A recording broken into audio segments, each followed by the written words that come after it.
The ethics of drone warfare. Regardless of the political system or ideology in which the military functions, traditional military ethics have played a significant role in molding the overall culture and identity of the military. The lords of war or generals have been regarded as exemplars of a particular type of cohesive norms and ethics that have set the military apart from most other sectors of society, from the ancient philosophical explanations of social stratification and virtue. Except for organic religious communities, soldiers have a strong sense of identity that is based on these ideals that are practically unmatched in any other social group. In addition to greatly enhancing the military's ability to support politics with little regard for democratic legitimacy and a need to bear losses and account for them at home, the technological reconceptualization of warfare, which is perhaps most starkly illustrated by the exceedingly common use of drones to conduct practically risk-free and victim-less missions as far as one's forces are concerned, has also altered the nature of military ethics. Considering discipline in military ethics. It is useful to first situate military ethics within the broader field of ethics to better appreciate the implications of military ethics in general and the use of military force short of war in particular. This straightforward and conventional philosophical classification provides important insight into what to anticipate from military ethics and what potential modes of moral reasoning may most closely relate to it. The two main categories of ethics are normative ethics, which deals with what one should do morally, and meta-ethics, which is concerned with the definition of moral terms like justice, fairness, equality, etc. Military ethics falls squarely under the purview of normative ethics due to its practical aspect. This category of ethics often consists of theoretical ethics, which is concerned with questions of what is generally ethically right or desirable, and applied ethics, which addresses unique moral dilemmas as they arise in specific real-world contexts. However, it is not as simple to distinguish between theoretical normative ethics and applied ethics as it might appear at first. A more common focus of applied ethics is the principled discussion of how general moral norms might differ or deviate in unique situations from how they would appear in a strictly theoretical context. This is in contrast to the common misconception that applied ethics merely applies moral concepts articulated in theoretical ethics to specific practical situations. Professional ethics is a significant component of applied ethics. It is particularly evident in many professions, including the military, how moral standards that are generally accepted in society may not always hold in work-related circumstances. For this reason, military ethics is a particularly rich area of practical ethics that makes it easier to examine many dubious normative ethical ideas. The distinctions between general social ethics and professional ethics raise the issue of what requirements professional ethics must meet to be adequately socially valid.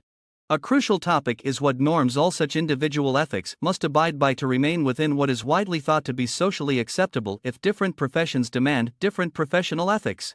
Military ethics permits some behaviors, such as the killing of another person, that society's ethics vehemently condemns and, with some exceptions, regarded as immoral. Military ethics, on the other hand, that would consider it completely ethically acceptable to murder all adversaries would go against our fundamental moral instincts and turn the military into a social outcast rather than an exemplary member of society. Professional ethics must therefore adhere to the same general principles as social ethics, even though they are distinct from general normative ethics. These principles are primarily reconcilable with the principles of general social ethics, such as respect for human dignity, proportionality between legitimate goals and how they are achieved, etc. In conclusion, professional ethics is a methodologically challenging and very complex area of moral reasoning. The military and police are two professions that need members to have personal tendencies and attitudes that, in certain situations, are in direct opposition to the standards that are expected of other members of society. Soldiers and police officers are supposed to advance toward the threat of violence and control it, whereas everyone else is legally required to flee from one whenever possible rather than purposefully engage in one. Doing so could result in criminal liability. Social fighters are supposed to use force to resolve conflicts or uphold the law, whereas everyone else is expected to refrain from doing so. They are thus in a situation that has the potential to be ethically schizophrenic. In their official capacity, they are allowed to act in a way that is prohibited for them to do in their private capacity. In other words, the moral standards that apply to them in their private life are in sharp contrast to the principles and boundaries of moral behavior that they work within on the job. many people find it quite difficult to adjust to this value. Duality. Unfortunately, police officers are disproportionately represented among criminals of all stripes, such as domestic abusers, in many countries across the world. The same holds for military personnel, and this is not by chance. Any person finds it mentally and emotionally hard to switch from one morality to another in a single day. The ethical implications of drone strikes. Since the use of drones does not meet any of the 4 requirements for the legal use of military action listed above, it is already ethically dubious at the outset. First off, using drones requires no guts at all on the part of the drone operator or the military as a whole. Second, they don't have to be willing to put their lives in danger to advance the cause they fight for, because drone assaults only have a financial cost to them. Thirdly, drone operators perform technological tasks during daily operations. Justice is not a consideration. To the operator, firing a missile from a drone is nothing like firing a missile on a battlefield. It is far more analogous to firing a missile in a video game, where the immediate perception of justice or injustice does not play a role in decision making. Fourthly, and most importantly, using drones for offensive military operations eliminates the need for virtues, humility, and a sense of belonging to the military moral community. In reality, the majority of drone operators view their employment as being just like any other job. They drive themselves to work, drop their kids off at kindergarten on the way, and work the required number of hours flying drones.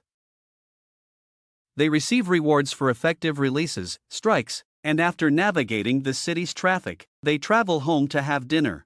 Drone warfare is not at all like actual warfare, according to those in charge of drones. What Giorgio Agamben famously referred to as effectivity is one of the defining characteristics of organic military communities, which are based on particular military virtues and a shared sense of moral values. This is the actual participation in the special actions that characterize the community and help cement its identity and inner solidarity. Agamben, 2013. Teaching, conducting research, and participating in certain tasks within the university is the special acts for university professors. If one does not accomplish these things, one does not belong to the natural community of university professors. The particular tasks that doctors conduct include operating on patients, performing surgery, and other similar tasks. A person who does not take part in these particular activities simply ceases to be a doctor. Military personnel who participate honorably in combat or combat-like activities on behalf of their country are recognized for their bravery, tenacity, and readiness to make sacrifices. The unique activities of the military community would be a little different from the unique actions of a community of assassins without military qualities and taking risks. Military special actions are defined by a moral component that is linked to risking one's safety for the sake of a greater cause. Attacks by drones fall short of the requirements for these exceptional acts, and it is questionable whether drone operators, or their supervisors, can be regarded as members of an organic military community. Daniel Brunstetter and Megan Braun outline a series of issues that must be addressed in their explanation of the legality of using force short of war, such as the proportionality of the force used to the threat it is intended to address, the likelihood that using force will lead to further escalation, and the maximization of the protection of others' rights when using legal authority to use force. Brunstetter and Braun, 2013, 97, 102. Procedure-wise, this kind of account might be compelling, justifying the specific uses of drones as weapons within a general system of beliefs about the use of drones, where the latter remains largely unquestioned. However, it is incredibly dubious that there could ever be a philosophically coherent moral justification for the deployment of drones. At the end of this video, tell us how was the video. Did you enjoy it? Post your feedback in our comments section below and subscribe to our YouTube channel for more updates.